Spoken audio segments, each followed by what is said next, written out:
Okay, just taking a shower just now, I realized I really need a part 2 of this video. As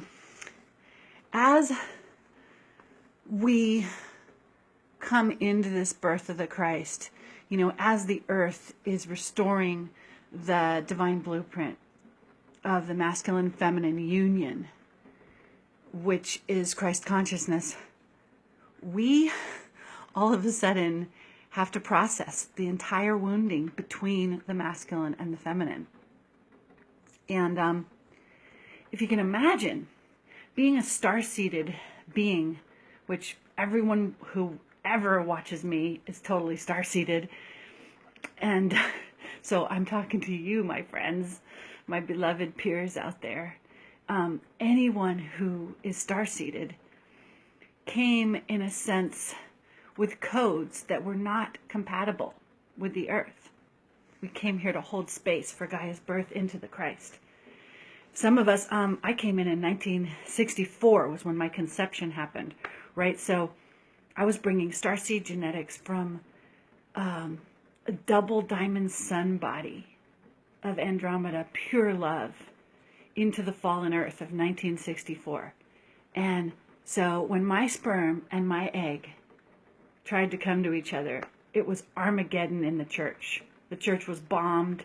The flowers went up in flames. The food was scattered throughout the entire, whatever. You get it. I mean, there was no place to conceive double diamond sun body matrix in 1964. None, right?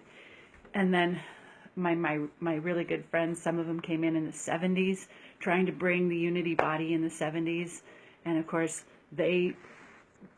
much of the grid was incompatible with them coming. So the point is, it's like we're carrying this premature Christ child, being starseeds, to hold space and to assist Gaia with eventually one day birthing the Christ. Well, guess what, guys? That day is here. Gaia is now receiving, through the Mu cord of Andromeda, she's receiving the Christed codes. And so if all of us were born right now, the actual architecture of Gaia would support the full birth of the Christ. Isn't that wild? I mean, we'd have to start now and grow for probably 9 months, because she's not all the way there herself. But so I'm saying all this because what's coming up for me is the masculine verbal mind. If you want to know if you have conception wounds, hi. If you want to know if you had a difficult conception, look at how much you need to talk and how much you want someone to listen to what you're saying. That, to the extent that you need someone to listen to you, you had a horrible conception, period.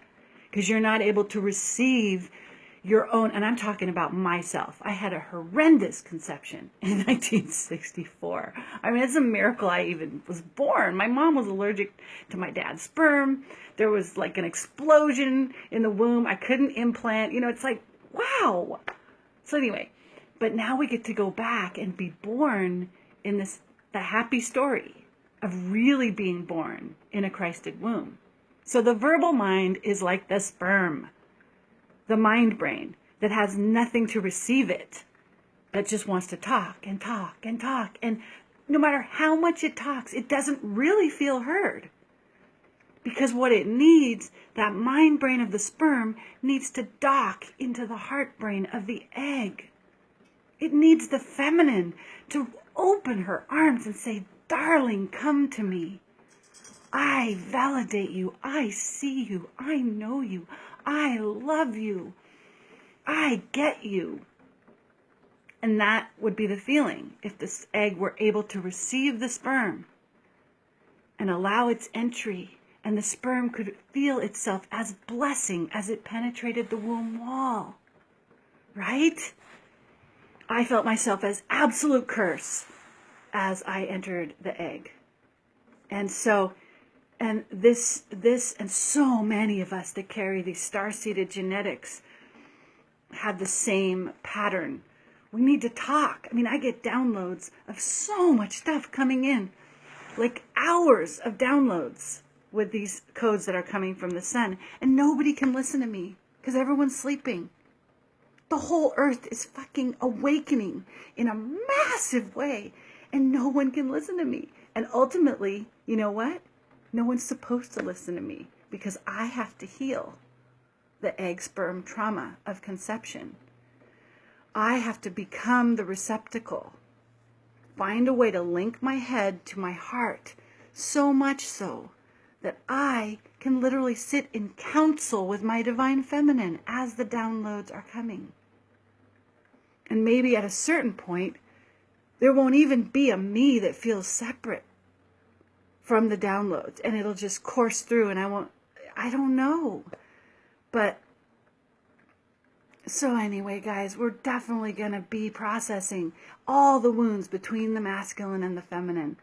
Not just this one that I'm talking about, the over-talking verbal mind that can't be received, which is brain-heart, lack of brain-heart fusion, which is trauma in conception, right? That's the one I'm talking about. But all of the patterns of betrayal, of feeling invisible, of not being able to see each other, of not being able to know that the other is there loving you, of turning away for fear of abandonment.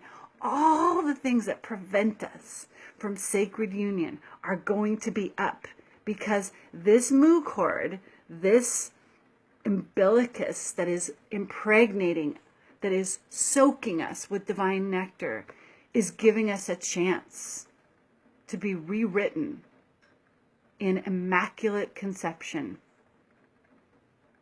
And in order to do that, we have to feel all the very